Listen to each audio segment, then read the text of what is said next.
अगर गलत हाथ में वो संविधान जाएगा तो उस संविधान उसकी ऐसी तैसी करके रख देंगे लोग। और पिछले 10 साल से हिंदुस्तान में हम यही देख रहे हैं, 1% लोगों के हाथ में पूरे देश की 22% आमदनी है और 40% से ज्यादा संपत्ति सिर्फ 1% के हाथ में।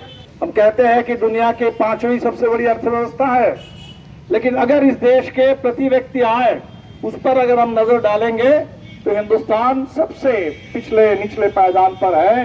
बाबा साहब ने इसीलिए ये बात भी कही थी कि संविधान अपने आप में चाहे कितना भी अच्छा हो, कितना भी अच्छा दस्तावेज हो, कितने भी अधिकारों की बात की जाए, सवाल है कि वो संविधान चलाने वाला कौन है। कल ही हमने सुना बगल के उत्तर प्रदेश में भाजपा की कोई नेता वो किसी सभा में कह रही थी कि बाबा साहब के संविधान ने आरक्षण दिया है, ऐसा अधिकार दिया है और उसमें समाज में ऐसा हो गया है कि पैर के नीचे जिनको रहना था आज वो सर के ऊपर चढ़ बैठे हैं। जो बची हुई एक बराबरी थी चुनाव की कि एक वोट चुनाव में, आज चुनाव की भी क्या स्थिति बन गई है। चुनाव आयोग, सुप्रीम कोर्ट ने कहा था कि चुनाव आयोग की नियुक्ति कैसे होगी, उसको बदल करके नया दौर क्या था कि बाबा साहब ने कहा कि हमारा ये संविधान ये हिंदुस्तान के हर नागरिक को एक वोट की बराबरी देता है।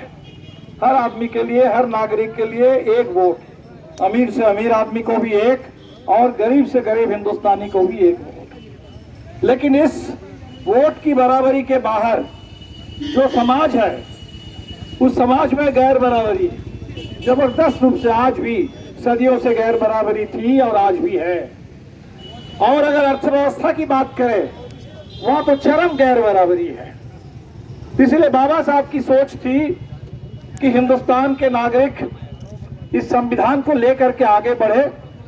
ये जो राजनीतिक बराबरी है, ये जो चुनाव में एक वोट का हथियार है, वोट की एक ताकत है, इसका इस्तेमाल करके समाज में और अर्थव्यवस्था में सामाजिक और आर्थिक गैर बराबरी को खत्म करने की दिशा में मुल्क आगे बढ़े।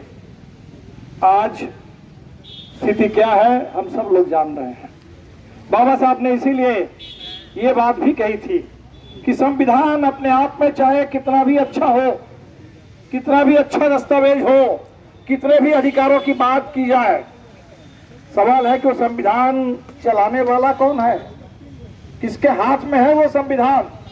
अगर गलत हाथ में वो संविधान जाएगा तो उस संविधान उसकी ऐसी तैसी करके रख देंगे लोग। और पिछले 10 साल से हिंदुस्तान में हम यही देख रहे हैं, जो गैर बराबरी आर्थिक है वो बढ़ते बढ़ते आज कहां चली गई।